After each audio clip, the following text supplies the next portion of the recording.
If you do feel like you struggle with limiting beliefs or fears or anxiety, you are not alone, and I am right there by your side 100%. Like, I am with you on it. I think probably all of us suffer in silence with this stuff and we just don't talk about it. But like, we're just human beings trying to figure our way through, and we're all struggling with this stuff.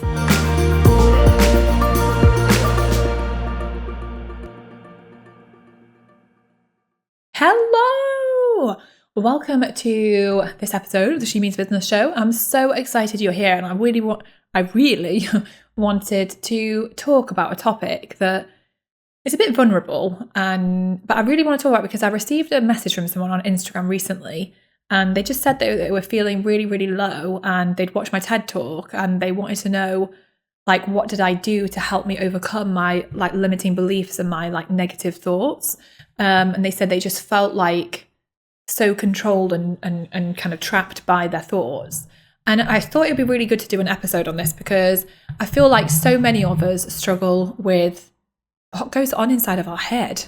And sometimes I think we can feel so alone when really, if we speak up about it, we realize that actually we're not alone, we're not weird, we're not crazy. So many of us feel this way or have these crazy, weird thoughts. And I know for myself, like, I have struggled like over the years with like weird thoughts, with anxiety and limiting beliefs and just really destructive patterns. I remember a good few years ago getting myself in a right state where I was so consumed by my worries, and that these ones were nothing to do with business, I might add. Like, these were just worries about like dying and things like that, and just where your mind goes into overdrive and you start like imagining all these crazy things, and then the law of attraction would come up and I'd be like, oh my gosh, like if I don't stop thinking about these things, I'm going to die. And like your mind just goes into overdrive thinking of like all this stuff. And I remember for me, and it was tied to an anxiety of feeling so lost in my life and not sure what I was doing. And I had the idea there for creating the Female Entrepreneur Association, but I had so much imposter syndrome around it, and I was really resisting it. And the more I resisted, the more I felt my anxiety just like really got worse and worse and worse. And I got to a place in my life where it felt like the walls were caving in on me, and I felt so trapped and so suffocated, and I felt like a prisoner of my own thoughts. And I remember getting really, really bad heart palpitations, and I went to see like a heart specialist for a consultation, and he did whatever that thing's called, where they monitor your heart. And he was like, oh wow, it is going all over the place, because like the rhythm that had like these extra beats, like ectopic heartbeat or something, and it was just going crazy, and my heart was beating so fast, and literally like 24/7 my heart was just so raised, going so crazy. I remember having to wear like a heart monitor for like, I think it was about 5 days or something, and it was really crazy. And actually during that time I was like, I've got to try and figure out something else. Like, I've got to try and do something. So I remember going for reflexology. I had Reiki, and it was incredible what a difference it actually made. But I felt like everything was just building and building and building and building.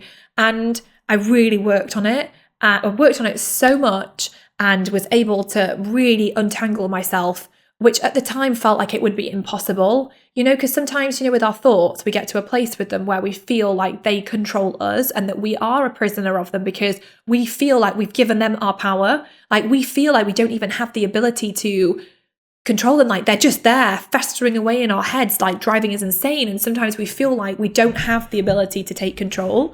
But I really worked on it and was able to like take control. And when I started to take control, I really started to reshape my life and to not only create so much more success, but so much more joy and just contentment and happiness. And then throughout the years, I've kind of like gone on a roller coaster ride with it. And like, I go in phases of like being absolutely fine and then really dipping.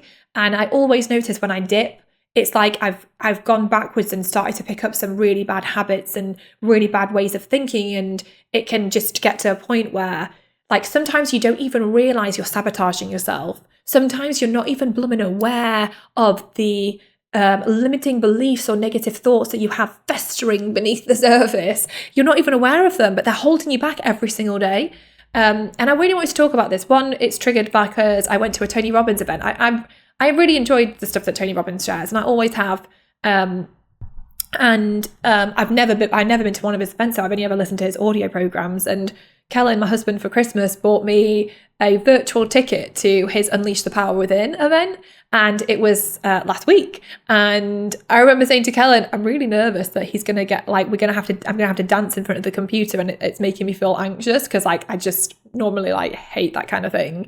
Like, what a Scrooge am I? And anyway, so I did it, and I was like, no, Carrie, you're going to turn your camera on and you are going to do this properly. And I was like, there's no point in being here if I'm not willing to go all in and do it properly. I have never danced like such a lunatic in front of my computer before. Like, I was going wild, and I came downstairs and Kellen was like, you having fun up there? And then, like, he was just like, you know, it was so fun. But like, I realized like when I went all in and danced like a lunatic and like really kind of participated, it was so much more impactful than the moments I sat there with my video off. As soon as I turned that video off, psychologically just telling myself, I'm stepping back and I'm disconnecting and I'm disengaging. And it was like, wow, it was just so interesting to realize that. Anyway, obviously, so much of Tony Robbins' work is around like limiting beliefs and things. So it just kind of like sparked. Firstly, I realized I have so many blooming limiting beliefs that I didn't even know about. Like, I'll be honest with you and share this with you, but like, so in my business, I feel like I got to, you know, 7 figures, multi-7 figures. And then when that happened, it was like I just stalled out, and I reached that goal, and it was such a big goal to reach. And it was obviously is amazing, but I just haven't been able to like kind of break through. And there's been multiple reasons. Like, I've had kids, I've taken my foot off the pedal with it all. So there's been lots of things that have happened. But I've had this niggling feeling for a while now. There's something going on beneath the surface. And it's kind of like back in 2012 when I wasn't making any money in FEA, and I knew something going on under the surface here. Like, I have got some messed up thoughts around making money that is holding me back. So anyway, doing these exercises with Tony Robbins and realizing like my limiting beliefs, I really identified that like I have a real association with greed. And this is one of the biggest reasons why I had money blocks at the beginning. And I realized I have I've still got that money block, but it's just manifested on getting to the next level. I was able to break through it on one level, and now it's come back to get through to another level.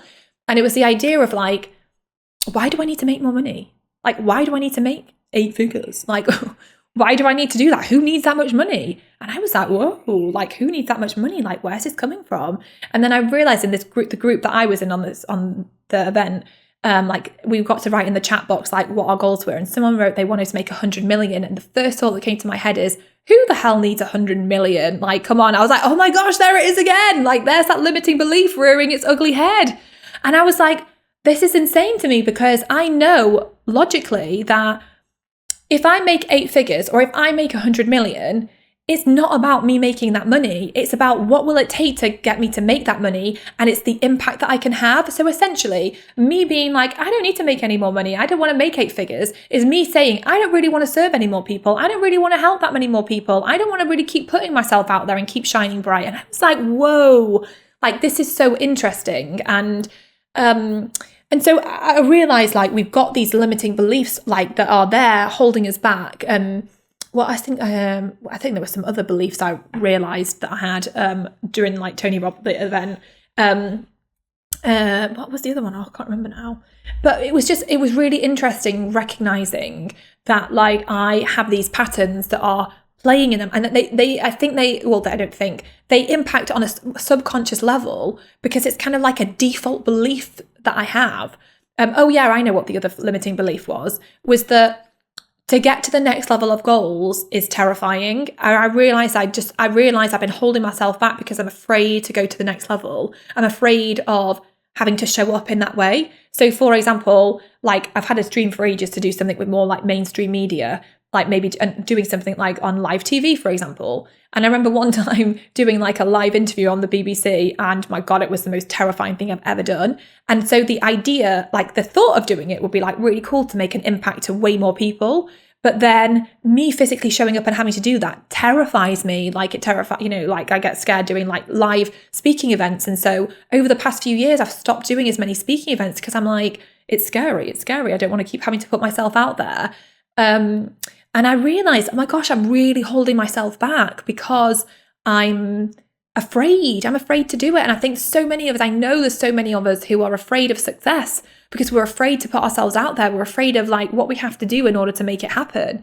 So I was like, this is so interesting, because when I think about it, I'm like, if I got myself to a point where I was doing that kind of stuff, or could be more like in the mainstream and like have that impact on more people, I know like with anything, if I practice, and I can get better and better and better until it feels more and more comfortable and I'm better and better and better. I know that. So I was like, it was just empowering to realize what my beliefs were. So the first thing I would say is try and take some time to get clear on what your limiting beliefs are. One thing I would really recommend is go on YouTube and Google Tony Robbins and limiting beliefs and just see what comes up. And he might not be your cup of tea. I know he's not everyone's cup of tea, but he does share some really interesting insights around like limiting beliefs and working on your limiting beliefs.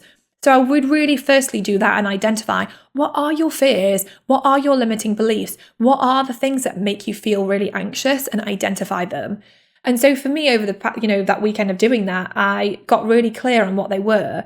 But I wanted to share with you some of the key things that I've done, not only just things from this past weekend, but like over the past like 15 years, the things that I've done that have really helped me with my limiting beliefs and with my thoughts that create anxiety, create massive amounts of fear, and that make me feel trapped in my own life, and then lead to me doing like really like strange behaviors. Like, a lot of OCD behaviors come from like our anxious thoughts, fear-based thoughts of feeling like you have to, say, turn a light switch off so many times, otherwise something's going to happen. And like those fears often like come about those behaviors often come about because of our like fears and anxieties. So, and like I remember, like I've definitely got into those traps before myself, and I've really had to work on like pulling myself back out of things. Like I remember one time going through a phase where I had to like rip the toilet paper perfectly down the perforated line, and if it ripped, like I had to pull another piece off. I mean, like I feel like I'm really opening up here and spilling this out to you, because you don't need to know that, but I'm just sharing it with you because I feel like sometimes it's good to feel like you're not alone, and maybe for you, you don't do that stuff, but maybe it's something else that you do. And I wanted to share it because I think that beneath the surface, so many of us struggle with these kinds of thought patterns, debilitating thought patterns, and we look around at other people thinking like they don't suffer with this. I know, and I do the same thing, like feeling like I'm suffering alone sometimes, feeling that like I'm the only person that deals with this stuff, which obviously I know is not true. And obviously, like we all know, mental health is such a big problem, and that it's kind of got worse and worse and worse, and especially with younger people, like, and it's become a real problem. And I know how debilitating it can be, especially in regards to like then building your own business. And when you build your own business, bloody hell, it's like a bloody personal development lesson in itself. Like you've got to figure out how to get out of your own way like never before. You've got to have so much courage and so much like inner strength to be able to push through, and not just push through, but just to do it, to like evolve and to shine bright. Like it takes so much. So I've found a real like link between these things. And when I work on this stuff, not only does it impact me from a personal perspective, it also helps me to up-level my business. So some of the things that have really helped me are, years and years ago, I think it was 2008, I trained as an NLP practitioner, and it was so interesting learning about NLP. It's called neuro-linguistic programming. And some of the techniques from that really helped me with my anxious thoughts, limiting beliefs were, when I started to become more consciously aware of my limiting beliefs and like my fear-based thoughts, my anxieties. And what I would do when I would start thinking about them, as I recognized I was thinking about one, I would literally say to myself, stop. And then I would imagine screwing up that thought like it was a piece of paper and throwing it behind me and just getting rid of it. So that would be the first thing I would do. And I remember when I first started doing this, I thought, as if this is bloody going to work, as if saying stop and pretending it's a piece of paper and throwing it behind me is going to make a difference. But I did it and I did it and I did it. And then one day I realized I'd gone for months without having these thoughts. And I was like, oh my gosh. So that was one technique. Stop. Screwing the thought up and throwing it behind you. Get rid of it. But then what I would also do alongside that is, when I recognized I was having these patterns of thoughts that were kind of really derailing me and spiraling me into a place of like state of anxiety, I would really acknowledge that I was thinking about those things, but then I would shift into thinking about something else. It could be something I was grateful for. Like gratitude is a really powerful emotion. And when you fully tune into gratitude, you can't be feeling like looking into the gratitude and then also feeling the feelings of anxiety. Like it's hard to feel those things at the same time. So I found that if I thought about some really key things, so like when I was doing this exercise with Tony Robbins over the weekend or whatever it was, I was thinking about like when my kids were born, I was like remembering moments in my life that have just been so incredibly precious to me, and just like silly little things like Kellen running me a bath one time because I was really stressed out, and he put candles everywhere, and he'd got me a massive glass of wine and put spa music on, and it was like the sweetest thing ever. And I remembered that moment and how it made me feel, and I just felt the gratitude like filling up inside me. So thinking about that helps to like, you're shifting away, you're pulling away from that negative limiting belief that's like dragging you down, and getting yourself to a place where you feel good.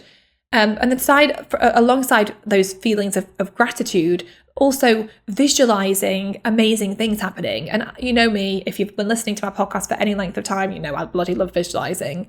And as much as I can visualize the good stuff, I'm equally good at visualizing the bad stuff. So I really have to, I work on this. So I feel like for me, I really then tune in with like something that I want to make happen, and I experience it and feel it and connect with it like it's really happening, and I get excited about it. And when I go into that absolute state, it's almost like a trance of something amazing happening, whether it's a holiday going on, or, you know, like at the moment we're like in the process of trying to build our dream home. So I'll like vividly visualize my dream home. I'll vividly visualize what it might be like going down the drive, like seeing it happen. And when I'm in that place, I feel like my anxiety drains away as I get really excited and connected to the vision of what I do want, not what I don't want.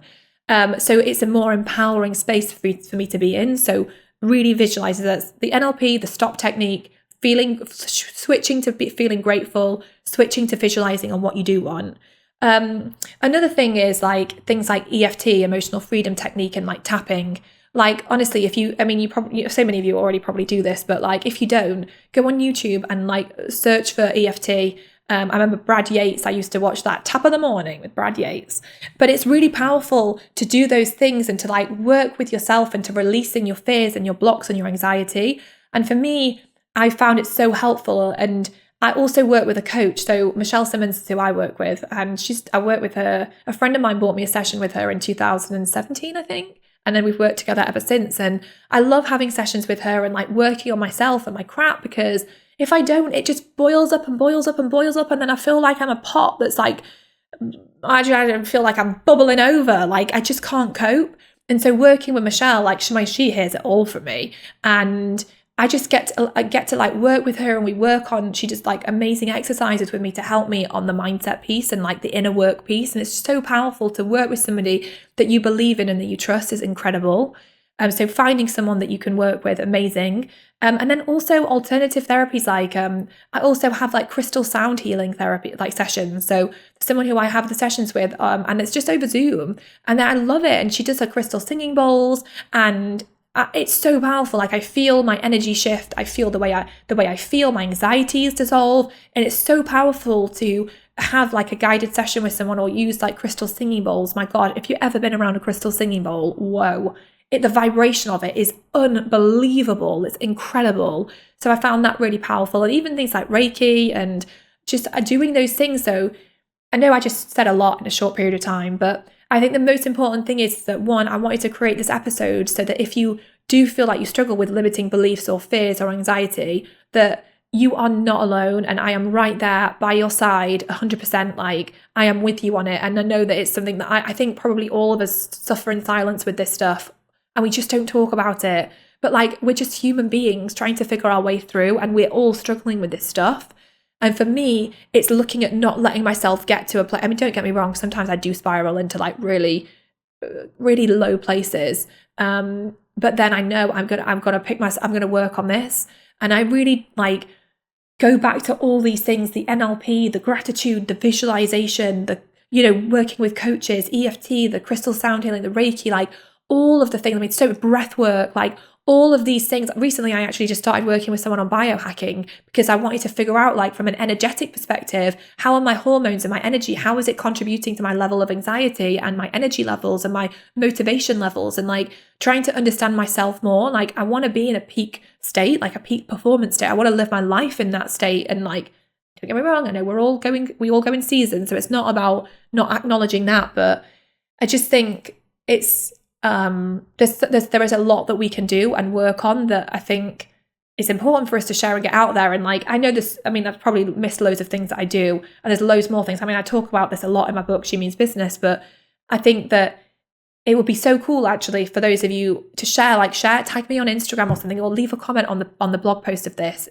and share like, what do you do that really helps you overcome your own anxieties and stresses and limiting beliefs? Because I think, one, when we talk about this, we realize we're not alone, but two, I think that by sharing what works for us, you just will impact someone else, where what you do might work better for someone else than what I've shared, for example. So I really would love it for you to open up and share and talk about this, and maybe share some of your own experiences of dealing with these things. And I think the more we open up and have the courage to share, if you feel comfortable doing so, it can be so powerful to someone else. You just can't even begin to realize the impact that you might have on someone else to just hear you say, like, this is one of my anxieties that I have, and for them to not feel so alone anymore. So anyway, I hope this episode has helped you feel like you're not alone if you feel these things, and that there are things you can do to take back your control, take back your power, and to step into a place where you feel really good and you feel in control of your thoughts. You don't feel like they're out of control running you, like you're running the show. You're running the show, and you can get yourself to a place where you feel good. Anyway, I hope you've enjoyed this. I have to run really quick because I'm 1 minute late to a live session that I'm doing. But I hope you've enjoyed this episode, and I can't wait to see you next week for another episode of the She Means Business Show. Take care, and remember to tag me on Instagram for all of your thoughts and insights on it. All right, take care. Bye. I hope you've loved this week's episode of the She Means Business Show. If you want more help and support to build a wildly successful business, then join hundreds of thousands of women and become an FEA insider. You'll get access to some of our amazing freebies, to our bonuses, to our giveaways, to so much good stuff. You can join me over at fea.link/insider to get all of the goodness. And I will see you next week for another episode of the She Means Business Show.